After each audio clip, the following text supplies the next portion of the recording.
Welcome to the Soulful CXO. I'm your host, Dr. Rebecca Wynn. Please take a moment, remember to like, subscribe, and share the show. We are pleased to have with us today Lisa Plaggemier.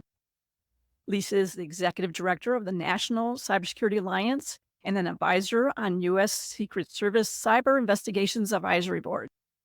She's dedicated to empowering individuals and organizations to navigate the digital landscape safely and ensuring everyone can harness the benefits of technology worry-free. Her prior roles include executive positions at Ford Motor Company, CDK Global, InfoSec, and MediaPro. Lisa's recognized authority in cybersecurity and a frequent speaker at major industry events, including RSA, Gartner, and SANS. Lisa, it's so great seeing you again. Welcome to the show. Thank you. Thanks for having me. For those out there who are not familiar with the National Cybersecurity Alliance, can you explain a little bit what that is, the initiatives they have, and how you do work with small companies as well to these big companies on their initiatives for cybersecurity and protecting yourself as an individual? Yeah, so we are the founders of Cybersecurity Awareness Month. We've been doing that in the 21st Cybersecurity Awareness Month. And we've had a cooperative agreement with what was then DHS at the time, 21 years ago, what's now CISA. We've had a cooperative agreement with them for 21 years, mainly to execute on consumer awareness campaigns and industry campaigns for Cybersecurity Awareness Month. But aside from that, which most of us know about, and most of you, if you're a security professional watching this, you're pretty tired of security by the end of October. Well, you can blame us every October, but just keep in mind that people like your kids and people like your mom probably still need to hear all this stuff. So we do consumer campaigns all year round. We've done one in the summer. It's the Cybersecurity Survival Guide. It's kind of got like this national park look and feel, and it kind of talks about what to do if, you clicked on the phishing email or you've got a malware infection. Like, what are those survival tips? We're doing a campaign on all the different things that can go wrong in the process of selling and purchasing a home. From how busy you are getting your house prepped to sell, and like how susceptible you might be to like a phishing email or something during that time because you're just really distracted and incredibly busy trying to purge of all the stuff you've accumulated and get your house like painted and get out of there, all the way through to, things that we think about more frequently, which is the fraud that can happen, during the transaction itself, that money gets wired someplace that wasn't supposed to go. So there's just a lot of places in that transaction where there's weak points. So we've got consumer tips about that. We talk about safe holiday shopping at the holidays. We talk about usually romance scams and safe use of dating apps around Valentine's Day. Pick any kind of topic, whether you're giving your kids their first phone or you don't know how to use the parental control apps on devices and apps. Any topic you can think of that has to do with your average human interacting with technology. And really a lot of it is the same sort of 4 core behaviors that we preach. Phishing and all kinds of social engineering, using MFA, having better password habits, which probably means using a password manager, and then just keeping everything up to date and patched.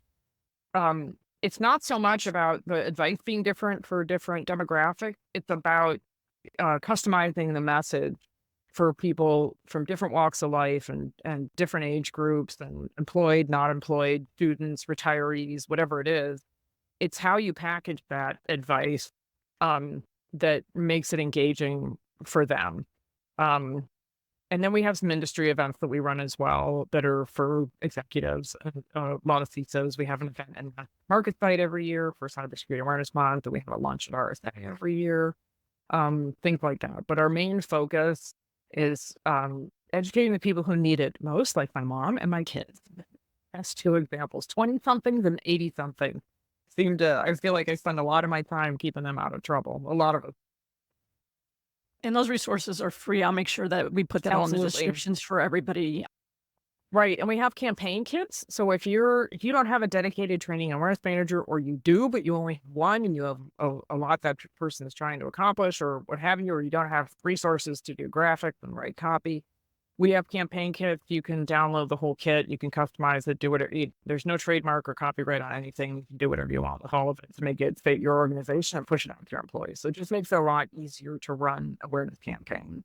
I should also mention we have a program to get more HBCU students into cybersecurity careers. We have a small business education program that aims to teach business owners how to manage cybersecurity as a part of their business, as opposed to like, we don't try to teach them to be technical. We teach them how to know what to questions to ask their IT person or their MSP, how to manage that function, because they know what to say to their lawyer. They know how to talk to their accountant. They have no idea how to talk to their IT person. So, so that class is going on, and yeah, a couple other things in the works, a couple other programs. The key point there is budgets are always tight. But here's a free resource by people who are experts in the area to help you. And then if you don't see something that really is pertaining to you, write them so they can go ahead and see how they can help you. Or maybe that's something that's actually other people won't need it as well too. And then they can help get it developed.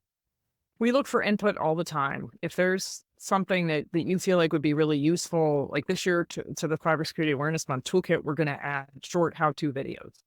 Like really simple things that people like my mom struggle with. How to enable MFA on Facebook, for example, things like that. We're going to start including more video content in those toolkits.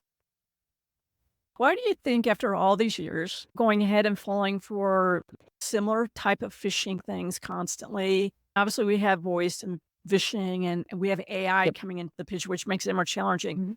Why? Is it just because humans are humans that we keep struggling with it? Why do you think we keep struggling with it?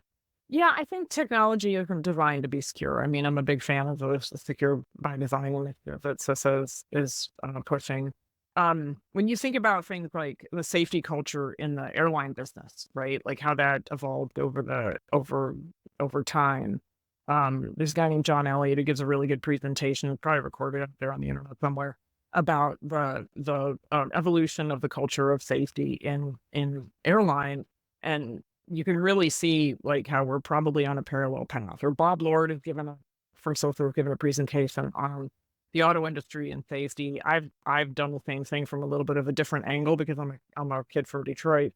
But the parallels between like the evolution of automotive safety and software safety.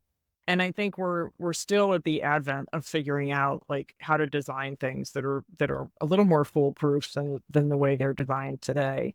The other thing I'd say is that for those 21 years of Cybersecurity Awareness Month, it's only been the last couple of years that we've decided that the message should be consistent every year, that we should focus on those 4 core behaviors. So when I first joined the National Cybersecurity Alliance, I remember seeing a document. It came from the technical folks at CISO that said, like, here's the things we should be focusing on for October. And it was literally like 20 pages. And any good marketer will tell you, or behavioral scientist, when people can't remember all that, they won't engage with it. It's just overload. But I think we sometimes have a hard time prioritizing insecurity because we're thinking about all of it all the time. But that most people aren't, most people just need to know the basics. And if you think about the 3 or 4 things that would do the most good if everybody did them, it's those 4 things. And so I'm a proponent for staying really focused with the end consumer and everybody singing off the same song sheet and not changing that message until we see that it's made a difference. Because until we've made headway and more people have adopted those behaviors, then we absolutely shouldn't be changing the message and changing the focus unless we decide there's something else that's more important than MFA that people can be doing, that boots it off the list, then fine. But I don't think we're there yet. So it's really a matter of just good marketing practice or consistency, repetition, customized content depending on the demographic that you're talking to. It's all those basics. But there's been for a long time this communication chasm, I call it, between like what's happening in the world of cybersecurity and your average consumer. So just I think we're getting better at bridging that gap.